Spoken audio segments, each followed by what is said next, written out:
couldn't believe it. She just watched from her car as the man talked to her daughter from across the street. Gina felt petrified as the old man smiled and laughed, but what the words that left his mouth next would never be forgotten.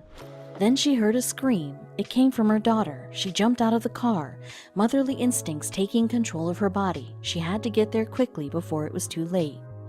Gina was a single mother who felt the best job in the world was raising and taking care of her kids.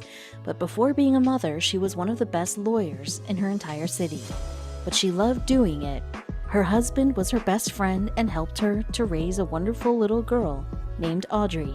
But something would change and Gina's world would come crumbling down. Audrey had curiosity like most children her age had, but she wasn't jaded by the way the real world worked either. She was still naive and innocent. She was full of happiness and would talk to nearly anyone. Everyone around Audrey also loved her and loved being around her. But maybe it wasn't a good thing that everyone was so interested in talking to her. One day, Audrey came home from school looking much happier than usual. Why was she so happy? It's because she made a new friend called Mr. Knuckles. Gina smiled and assumed he was just an imaginary friend. Most children had them growing up, but she'd soon learn she was mistaken. Then one day, Gina nervously looked at the clock. It was 4:30 p.m., 30 minutes after Audrey should have been home. Where could she have been? She was only a 5-minute walk from the school. Gina jumped to every worst conclusion she could have, but just as she gave up hope, she walked in through the door. But after asking for the reason she was late, she couldn't handle the truth. "Sorry, Mommy," Audrey said in her sweet voice. "I was just with Mr. Knuckles," she said.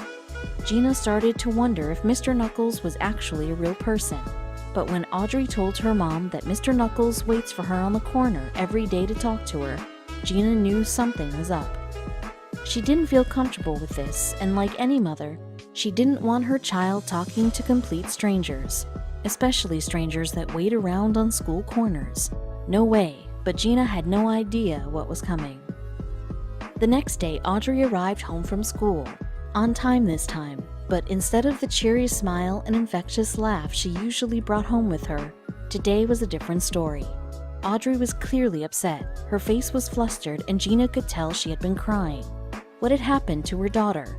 Gina shrugged it off and told her mom she was upset because of the test score. But Gina knew she was lying.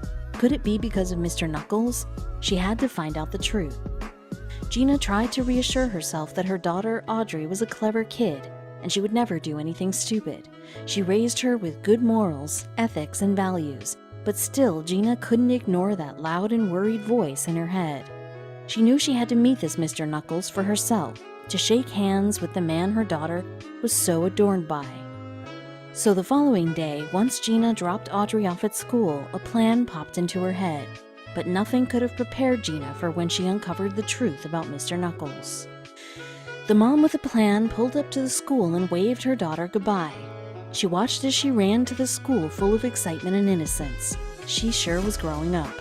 Then she waited and watched, trying to see this Mr. Knuckles for herself.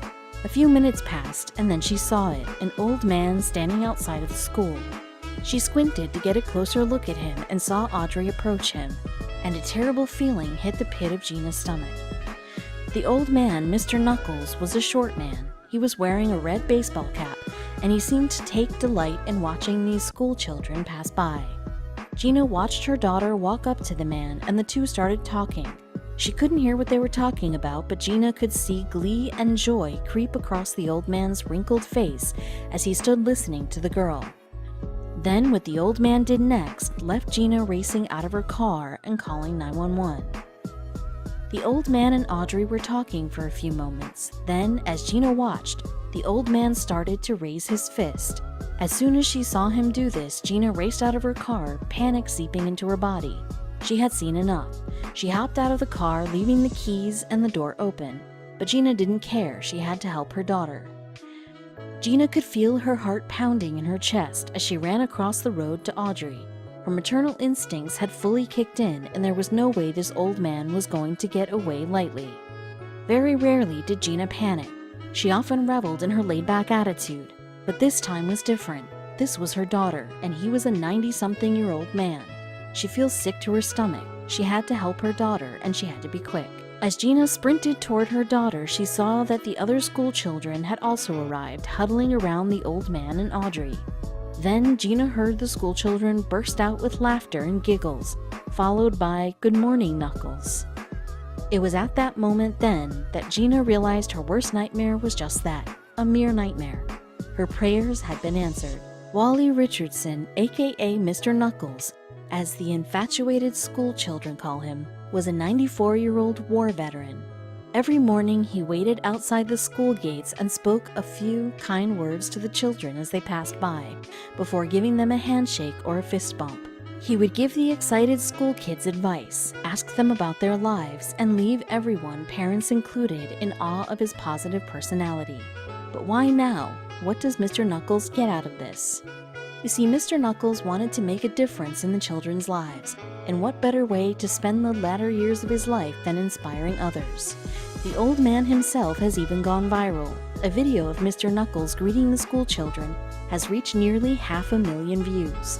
Although he has been spreading joy for an incredible 10 years, thankfully he admits he's not going to slow it down anytime soon.